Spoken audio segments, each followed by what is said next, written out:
Bienvenue sur Gone Digital, le podcast dédié à celles et ceux qui font le web à Lyon.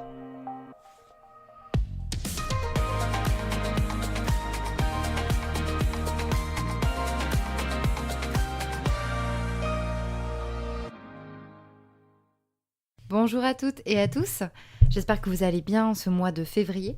J'accueille pour ce nouvel épisode de Gone Digital Vincent Luoté, project leader chez CGI et passionné de robotique.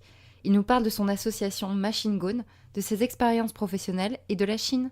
Bonne écoute. Et bonjour Vincent. Merci. Bonjour Alice. Merci de venir dans le podcast. Comment tu vas aujourd'hui ? Très bien, merci de m'accueillir dans ton podcast. Ça va super, j'ai plein de projets pour cette année, donc tout va bien. Super, tu nous accueilles à CGI, oui. Dans les locaux de CGI, donc merci. Et puis il neige aujourd'hui, donc c'est un jour un peu particulier sur Lyon. C'était un peu dur pour toi pour arriver, mais c'est ça. Tu l'as fait. J'ai bravé les éléments pour venir. Ma première question, c'est est-ce que tu viens de Lyon ? Alors je viens de la Drôme de Romans-sur-Isère, donc connue anciennement comme capitale de la chaussure, mais maintenant c'est surtout grâce à Marc Avenue, je ne sais pas si tu connais. Oui, je connais des noms. C'est les marques à petit prix, voilà, l'intérêt de Romans actuellement. D'accord, très bien. Quelle relation est-ce que tu as avec le web ? Alors le web, j'ai commencé vraiment au tout début au web 1.0, disons, où on s'amusait à faire des petits sites en HTML avec un peu d'HTML, des fonds de plan un peu moches et puis des gifs animés. C'est sympa. Donc voilà, j'ai commencé comme ça. Okay. En fait, j'étais sur le web au départ, je cherchais des forums de discussion. Donc c'était bien avant tout ce qu'on peut trouver maintenant, avant IRC, il n'y avait pas grand-chose. Il y avait ChatPlanet, en fait, je cherchais à parler anglais pour m'entraîner. D'accord. Et j'avais trouvé ça, c'était sympa et du coup... il y en a qui créaient à côté leur petit site, donc moi ça m'a donné envie aussi de commencer à m'intéresser au langage HTML, etc. Le site du zéro, tout ça c'était vraiment le début quoi. Du web. Ouais. D'accord. Si tu devais changer quelque chose dans le web, ce serait quoi ? Alors changer, je sais pas, mais en tout cas ce que j'aimerais voir arriver dans le web, c'est un peu plus d'interaction avec le monde réel. D'accord. Donc au niveau, je compare par exemple, j'ai une expérience en Chine, je vois là-bas ils sont très avancés par rapport à tout ce qui est paiement, par exemple, paiement direct sur mobile, ouais. On peut rester simplement avec son smartphone et puis c'est simplement des sortes de QR codes qu'on scanne dès qu'on veut payer et ça marche vraiment partout. Il paraît même les gens qui vendent des choses à l'extérieur dans la rue, même le sol, ils ont le truc, le QR code, tu peux payer et le taxi, tout ça. Nous, on a des petites applis comme Uber où ça marche pas mal, mais c'est vraiment le tout début. Là-bas, c'est vraiment...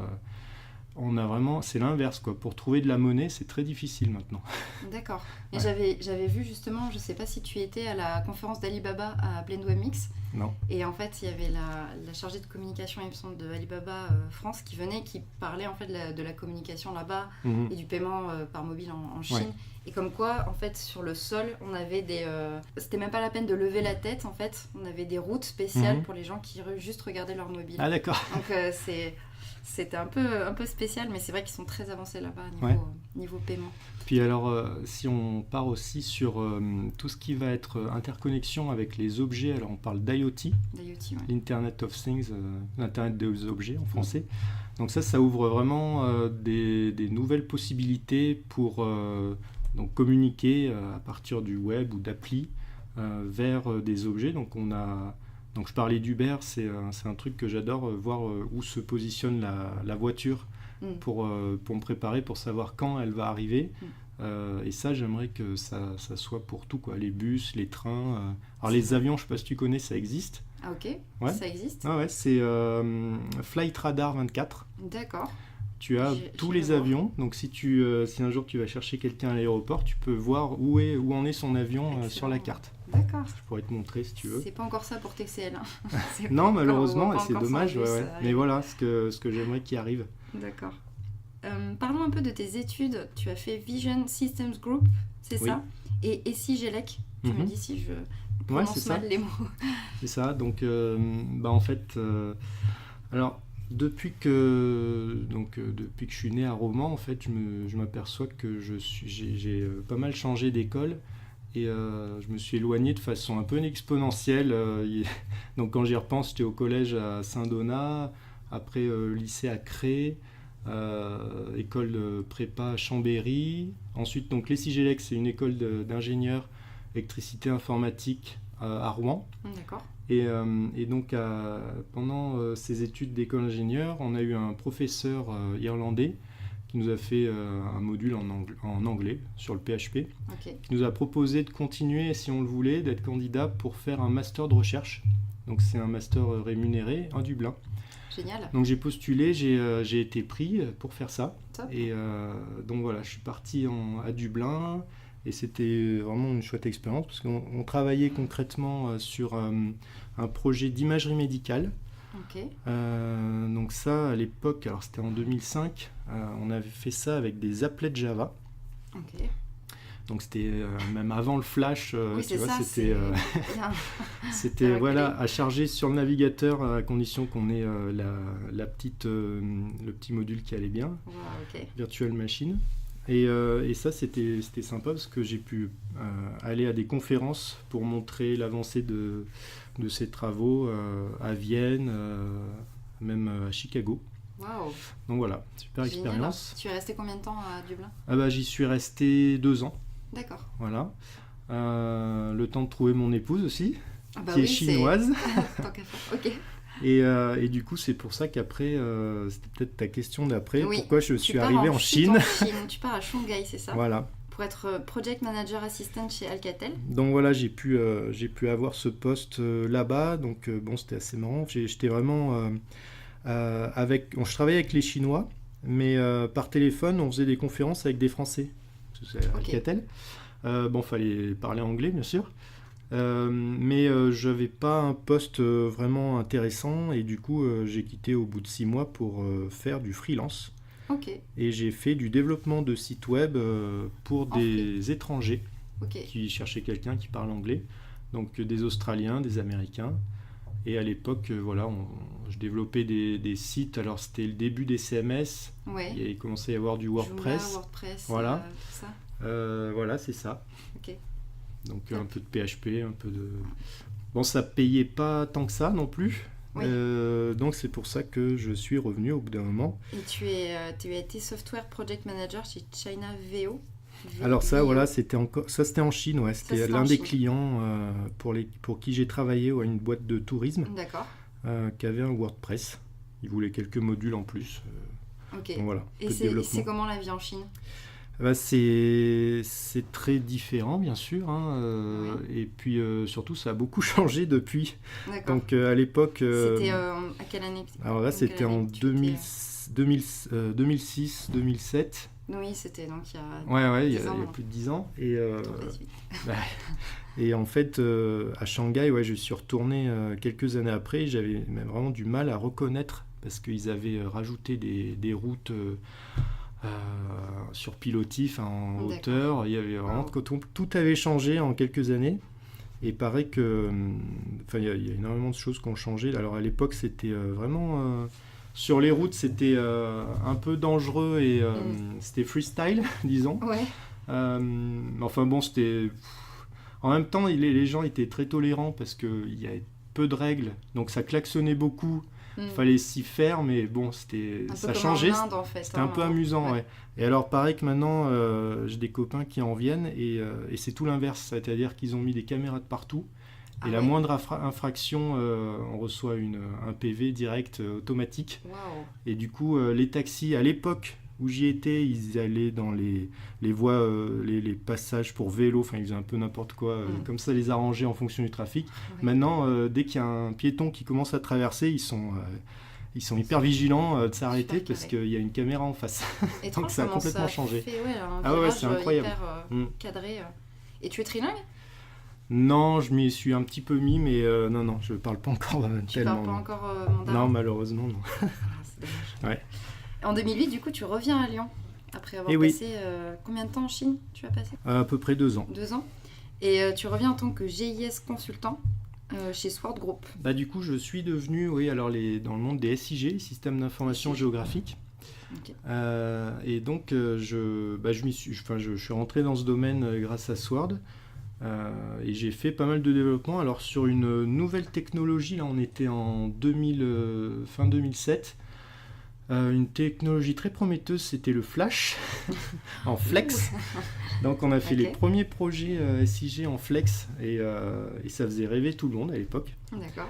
Et voilà, donc maintenant aujourd'hui, ces applis qu'on a développées à l'époque, on essaye de vite les virer parce que le Flash va s'arrêter dans l'année, je crois. D'accord. Donc voilà, ça nous fait travailler les boîtes de prestataires, Et ouais, c'est ça fait... les SS2I, etc. Donc tu restes 5 ans, c'est ça? Voilà, c'est ça. Okay. Donc je me suis spécialisé dans ce domaine et je continue encore aujourd'hui. D'accord. Et depuis août 2014, tu es Project Leader chez CGI, là où on est aujourd'hui. J'ai rejoint CGI. Donc là, en fait, c'est une autre dimension. L'intérêt de CGI, c'est que c'est très varié en termes... de postes, de missions, de clients. Tu m'as dit que vous étiez 800, c'est ça? Alors, rien qu'à Lyon, on est à peu près 800. C'est énorme. En tout, dans le monde, on est 70 000, en gros. Et donc, c'est assez sympa si on veut changer, si on veut essayer certains postes. Donc, j'ai fait, par exemple, pas mal de consulting en SIG au départ. J'avais envie de faire chef de projet, donc je me suis retrouvé chef de projet avec une équipe qui est montée jusqu'à 12 personnes. Super. C'était trop d'ailleurs. Ouais, 12 personnes, ça fait beaucoup. Et puis là, je reviens plutôt à un métier de consultant SIG, la comparaison notamment de solutions SIG pour des clients, donc ça c'est super, du benchmarking. SIG, tu me le rappelles, c'est l'acronyme pour... Les systèmes d'information géographique. Ok, système d'information géographique. Alors pour faire simple, on parle de Google Maps. Google Maps pour les pros. Donc en fait, les pros, ils utilisent pas autant Google, mais surtout ArcGIS de l'éditeur Esri. D'accord. Donc les grosses entreprises utilisent ça. C'est une suite de logiciels avec donc un desktop pour créer ses cartes, mettre une succession de couches. Donc on a souvent des fonds de plan, des couches métiers par-dessus. Okay. Et puis après, donc, avec ArcGIS, il y a un serveur qui va permettre de publier ces cartes pour y avoir accès dans des applis web. On fait beaucoup d'applis web. D'accord. Donc c'est déjà sur cette techno que je travaillais à Sword, où je faisais du Flash, mais maintenant ils ont des API JavaScript au goût du jour. Ok. Tu es également à l'origine d'une association de robotique qui est nommée Machine Gone, où vous animez des ateliers de robotique pour tous âges et des événements numériques comme un hackathon ou concours de robotique. Tout à fait. Parle-nous-en un petit peu, quand même beaucoup. Oui, alors en fait, ça a commencé progressivement. Donc moi, je m'intéresse à côté de mon travail à la robotique. J'avais commencé par faire un petit bras simplement qui battait la mesure en rythme sur voilà. Ok, top. D'ailleurs à l'époque c'était une petite musique chinoise très religieuse où il tapait sur une clave. Je me rappelle, j'avais vu ça en Chine. Du coup, je faisais ça avec un petit robot. C'était marrant. Ok. Et donc ensuite, une fois que j'ai vu que j'arrivais à faire ce genre de choses, j'ai eu l'ambition de faire un petit robot qui marche, un bipède. Ouais, ok. Après la main. Voilà, après la main, les jambes. Et puis une fois que j'avais fait ça et que ça marchait, je me suis demandé si d'autres en faisaient et si on pouvait voir... si on pouvait se rencontrer, s'il y avait des concours, des choses comme ça. Donc là, j'ai trouvé quelque chose à Nîmes, dans une université qui prépare ça tous les ans, un concours robotique. Et donc j'y suis allé, il n'y avait pas de concours dédié aux bipèdes, mais du coup ils ont créé quelque chose comme ça, exprès, avec un bipède qu'ils avaient eux, de leur côté. Du marché, mais on a fait un petit combat comme ça. Il y a des vidéos on peut voir ça. Pour le prouver. Voilà. Très bien. Donc ensuite, ça a bien donné envie de continuer. Et l'année d'après, il s'est lancé à Toulouse, la Toulouse Robot Race. Ouais. Donc un concours avec une piste, alors avec 2 catégories, enfin 3 catégories même, mais essentiellement des petites voitures autonomes qui devaient faire une course contre la montre sur un petit circuit avec des chicanes, tout ça, Et puis une catégorie bipède où il fallait simplement faire un petit parcours en ligne droite. D'accord. Ce qui paraît rien, mais en fait, sur 10 mètres, en robotique, c'est assez beaucoup, énorme. En fait. Ouais, c'est ça, j'imagine. Donc, il y avait pas mal d'inscrits et en fin de compte, j'étais le seul à être avec un bipède dans cette catégorie. Donc, j'ai pu lui faire les 10 mètres. Donc, voilà, c'était un exploit. Bravo. Petit 10 mètres. Ouais. Mais l'année d'après, en fait, ils ont réussi à faire venir une équipe de Bordeaux qui participent à la RoboCup. Alors, je ne sais pas si tu as entendu parler, mais c'est des robots. Ils étaient au Japon, je crois, l'année dernière. Ils avaient remporté la coupe. Donc, c'est international. Au Japon, c'est du football avec des robots. Wow, petits robots qui font du foot. Le Japon. Voilà. Ouais, ils ont un tas de concours avec des robots. Ça, c'est sympa. Pour le coup, donc du coup ce qu'on s'est dit, alors entre-temps j'ai vu aussi, pour expliquer comment s'est créée notre association, un jour dans les médias il y a eu un gros buzz avec un enfant qui avait une main imprimée en 3D, un enfant qui avait une malformation de naissance qui manquait des doigts. Et donc on lui avait imprimé cette main et ils expliquaient que donc il y avait des associations derrière qui faisaient ça. Donc dans le monde entier pour les enfants. Alors c'est pas des prothèses médicales, mais c'est une sorte de jouet que l'enfant va pouvoir mettre. Alors souvent c'est très coloré, ils peuvent demander à le personnaliser, donc il y en a qui impriment des trucs de super-héros et ils s'éclatent après avec leurs copains. Ça leur fait au lieu d'avoir un manque, au contraire, ils ont quelque chose qui fasse un peu super-héros, voilà. C'est génial. Et du coup, j'ai essayé de rentrer en contact avec cette association, donc c'était la CDA.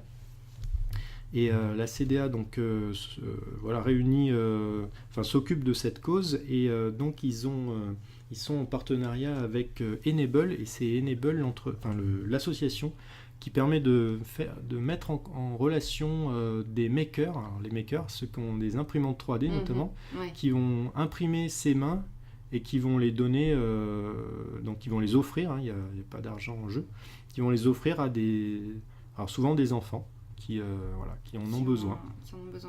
Et donc il m'a mis en relation avec quelqu'un ici à Lyon, Arnaud, qui avait fait, je crois, la main du petit garçon que j'avais vu. Excellent. Et on s'est rencontrés, on a discuté, donc on est à fond robotique. Alors à l'époque, j'avais envie de voir ce qui était possible de faire avec cette main, si on pouvait rajouter des moteurs pour en plus faire un peu de robotisation, parce qu'en fait, la main, elle se ferme simplement avec un mouvement du poignet, c'est totalement mécanique. D'accord. Je voulais voir si on pouvait... Alors ça se fait par ailleurs, des mains. Alors il y a de l'open source aussi qui se fait avec ce type de prothèse. Mais du coup, on a bien échangé avec Arnaud et on s'est dit qu'on allait monter une assos, donc pas vraiment pure robotique pour amateurs. Ok.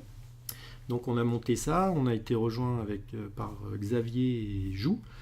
Donc on était 4 et on a fait quelques rencontres pour amateurs l'année dernière. Et j'ai participé en parallèle à un appel à projet de mon entreprise, CGI. Oui. Donc un programme branché sur vos rêves qui permet d'avoir un soutien financier et humain pour des associations, des initiatives. Pour améliorer, pour proposer quelque chose à la communauté. C'est assez large et du coup j'ai proposé cette association pour qu'on fasse des initiations à la robotique. C'est super, c'est une super idée. Voilà, donc c'est ce qu'on... Alors on a gagné. Donc vous avez gagné c'était alors il y a une présélection et après tous les membres étaient invités à voter. Donc on a remporté ça au niveau de la France. Et donc grâce à ça, on a pu organiser, donc on organise depuis la rentrée de septembre des ateliers, donc avec entre 30 et 40 personnes qui viennent bricoler. Donc on propose le matériel et puis on varie les technologies avec différentes cartes programmables. Okay. Alors notamment il y a l'Arduino qui est assez connu. Oui. Il y a les Lego Mindstorm aussi. La dernière fois, c'était avec ça. Enfin, on essaye d'alterner pour voir un petit peu différentes technos. Et c'est pour tous les âges? C'est même Oui, pour tous les âges. peuvent Bon, venir. on commence à partir de 10 ans quand même. D'accord. Parce Oui. qu'avant, c'est un peu Oui, c'est dur compliqué. à comprendre. Mais si moi je connais rien en robotique et que Ouais, je il veux faut m'initier, venir. Tu ok, peux venir, super. aucun problème. D'accord. Donc là, voilà, on est un petit peu... Enfin, les inscriptions vont assez vite parce qu'à chaque fois, donc, on lance sur notre site machineguns.fr. Ouais, je mettrai le lien d'ailleurs voilà. dans la page. Les inscriptions, donc quand on annonce une prochaine date, là ça va assez vite. La dernière, en 2 jours, c'était plié, on n'avait plus de place. Ouais. Bah, c'est bien, vous êtes victime Ouais, de votre c'est succès. bien, c'est bien. C'est super. Mais du coup, en parallèle de ça, on prévoit à Lyon de faire un grand concours de robotique, Oh, ok. comme il en existe à Toulouse, dont je parlais, Toulouse Robot Race. Donc un concours qui soit ouvert à tous les âges, ce qui n'existe pas à Lyon, puisqu'il y a certaines initiatives. Il y a le trophée de la robotique, ça s'arrête à 18 ans. Oui. Et puis après, il y a dans les écoles d'ingé, il y a des concours, mais voilà, il faut être étudiant. C'est ça. Et donc là, on va faire ça. Donc on a prévu de le faire à l'Highway, qui se trouve qui est à côté de CGI. Ok. Quand donc ça sera le 29 juin. Top. Voilà. 2019. 29 juin 2019, on a lancé une page. Alors il faut quand même qu'on sache combien de personnes vont venir, parce que la salle a quand même une capacité maximale. Okay. Donc en fait, il faut s'inscrire sur notre site, donc machineguns.fr. Il y a un petit bandeau qui annonce ce concours. Okay. Et on en profite alors par l'expérience qu'on a eue avec nos ateliers. Nos ateliers sont entièrement gratuits. Mais qui dit gratuit dit inscription facile, et parfois les gens ne viennent pas. Donc on s'est dit, pour éviter qu'on perde de la place pour des gens qui voudraient venir et qui n'en ont pas, si on arrive à la capacité max, en fait on demande de faire un petit don à l'association dont je parlais, donc Enable. Okay. Donc cette association qui met en relation des makers avec notamment des enfants qui ont besoin d'une main imprimée en 3D. C'est top. Donc voilà, c'est un don totalement libre. On utilise Litchi, qui est à la mode là en ce moment. Voilà. Pour faire ça. C'est super. Bon, on va s'inscrire le 29 juin 2019. N'hésitez pas, inscrivez-vous. Pour le concours, et puis un petit don, ce serait super aussi. Très bien, très bien. Une question un peu plus large. Quel est l'avenir de la robotique selon toi, et quelles sont les innovations que tu attends dans ce domaine? Oui, alors la robotique, je pense que c'est la prochaine... c'est en même temps la révolution, la 3e et la 4e, donc on parle de la 4e révolution industrielle. Donc maintenant, en fait, en couplant la robotique avec l'intelligence artificielle, ça ouvre vraiment de nouvelles perspectives. Et en le couplant aussi avec l'IoT, donc tous ces objets connectés qui vont permettre d'échanger des informations, on va avoir énormément de possibilités. Alors, il y a la robotique sociale qui combine un peu tout ça. La robotique sociale. Ouais, voilà, il y a un club à Lyon. Okay. Donc, il y a plusieurs entreprises à Lyon. Il y a Humano. Oui, Humano. Ouais. Voilà. Si connu, Xavier Basset écoute, je salue Xavier, que je connais bien. Il y a Is Robotics qui fait aussi des robots de ce style. Et puis, il y a aussi Awabot, là c'est plutôt de la téléprésence. Mais voilà, à Lyon, il y a des boîtes comme ça. Et donc, ils s'organisent, il y a un club qui pourrait discuter de ces sujets. Okay. Donc là, actuellement, par exemple, concrètement, à Pardieu, je ne sais pas si ça dure encore jusqu'à maintenant, mais ils avaient mis, donc c'était Humano qui avait mis un robot pour assister les passagers, enfin les personnes qui étaient dans la gare, pour leur donner des news. Voilà, un Pepper. Voilà, un robot Pepper. Malheureusement, je ne suis pas allé le voir, mais j'ai vu pas mal de personnes qui l'ont croisé. Donc c'est sympa, ça fait de l'interaction. Je l'avais déjà rencontré moi au Blend, j'ai dit bonjour à Pepper. C'est vraiment impressionnant. Ouais, ça attire, ça... Bon, si on a 5 minutes à passer, je crois que là, c'est assez rigolo, quoi. Puis ça attise la curiosité, on se dit... on n'a pas l'habitude de voir des robots finalement comme ça. Ouais. Si on en revient en Chine, par exemple, ma femme on revient là, et il y a quelques mois, elle m'a dit que dans l'hôtel, elle était face à un robot qui lui avait, alors je sais plus s'il l'avait amené à sa chambre ou enfin il était là dans les couloirs. Wow, ok, une espèce de robot butler. Ouais, des petits robots qui se baladent. Ok. Donc ça, je pense que voilà, il va y en avoir de plus en plus autour de nous. On va y arriver, ouais. Donc il y aura des usages qui vont se développer par rapport à ça. D'accord. Et puis après, il y a un peu en lien les voitures autonomes, peut-être même des drones qui vont nous faire voyager dans les airs. Enfin, on y va. Il y a beaucoup de choses, beaucoup d'innovations différentes. Est-ce que tu aurais des conseils à donner à nos auditeurs, auditrices ? C'est intéressant de comprendre un peu techniquement ce qu'il y a derrière ces nouvelles technologies. Ça permet de mieux comprendre comment elles réagissent en fait. Par exemple les robots, quand il va y avoir des voitures autonomes, là on se pose les questions en cas d'accident notamment, est-ce qu'il doit foncer vers deux personnes âgées ou une poussette, il y a plein de choses à comprendre. Donc si avec l'intelligence artificielle aussi c'est pas mal de voir ce qu'il y a derrière. Donc après il y a, c'est pas forcément aussi obscur qu'on peut le penser. Alors je pense à l'Iron Car, c'est un autre concours qui était à Paris où je suis allé voir la finale là en décembre dernier. Là ils utilisaient beaucoup, ça m'y fait penser, de réseaux de neurones. Alors quand on parle de réseau de neurones, ça paraît assez flou, mais en fait dans leur petite voiture, à peu près chaque équipe avait réussi à faire ça.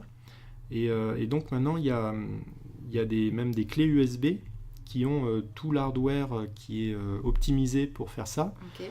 Et donc c'est un petit peu comme le CMS pour les sites web, il n'y a pas besoin de savoir tout coder. Il y a juste un admin. Voilà, on peut facilement s'y mettre. Donc ça même des trucs comme ça. Voilà, ça paraît compliqué, mais en fait, quand on s'y met, c'est pas spécialement... Voilà. D'accord. Il faut chercher à comprendre. Et voilà, c'est fascinant, je trouve. Oui, c'est une de tes passions et je pense que ça se sent bien. Et à mon avis, on devrait peut-être plus en parler et peut-être plus être curieux sur la robotique. Ouais. Et aller voir Machine Gun, du coup, pour en savoir plus, clairement. Est-ce que tu peux nous donner tes outils fétiches ou des logiciels que tu conseilles ? On a parlé de Litchi qui est assez à la mode, c'est vrai que c'est sympa. Après hier on m'a montré, j'étais à une petite conf, on m'a montré Kahoot. Oui, j'adore Kahoot. Voilà, je connaissais pas, donc ça fait pas mal d'interactions dans une conf. Donc simplement on peut y accéder avec son smartphone sur un site. Et ça permet à celui qui organise de faire un petit sondage ou de faire un petit jeu. Et en gros, on a 4 cases de couleurs pour répondre à ces questions. Donc ça fait pas mal c'est assez interactif et je connaissais pas. Ça change un peu des quiz qu'on a l'habitude. Ouais. C'est très coloré, c'est très dynamique. C'est ça. C'est assez sympa. Ok. Quelles sont tes adresses coup de cœur à Lyon ? À Lyon, en fait, il y a un petit bar tapas qui est pas du tout nouveau, mais que j'aime bien depuis vraiment des années. C'est le Café Léon. Ok. Voilà, près de la place des Célestins. En général, j'aime bien ces petits bars tapas. Ouais. Donc voilà, je dirais celui-là. Il y a des bonnes margaritas. J'aime bien. Ok. Moi, je connaissais pas, tu vois. Donc, faut que j'y aille. Et pour finir, j'aimerais bien que tu nous parles de quelque chose qui t'a inspiré, ému ou réjoui ces derniers temps, que ce soit un livre, un site web, n'importe quoi. Écoute, j'ai revu Interstellar. Oh, il est top. C'est pas tout, voilà, ça vient de pas de sortir, mais j'ai eu autant de plaisir à le revoir que la première fois. Ouais. C'est assez rare, c'est vraiment c'est bluffant. Et puis sinon en musique, alors moi j'écoute un podcast aussi, un mix hebdo, Radio Wonderland. C'est une fille DJ australienne qui fait des mix, alors c'est de la musique électronique, de l'EDM, Electronic Dance Music, même si je crois qu'elle n'aime pas cette étiquette. D'accord. Trap music, bass music, enfin voilà, et c'est un peu difficile de nommer, mais donc elle fait aussi sa radio, où elle interview comme toi aussi pendant ses mix des DJ, et je suis ça. Donc c'est un peu c'est un peu une success story, parce que ça fait 2-3 ans que je la vois évoluer. Là, elle participe au plus grand festival, Coachella, EDC, Tomorrowland, je ne sais pas si tu as entendu parler. J'y suis allé il y a 2 ans. Excellent. Donc des énormes festivals, voilà. Ouais.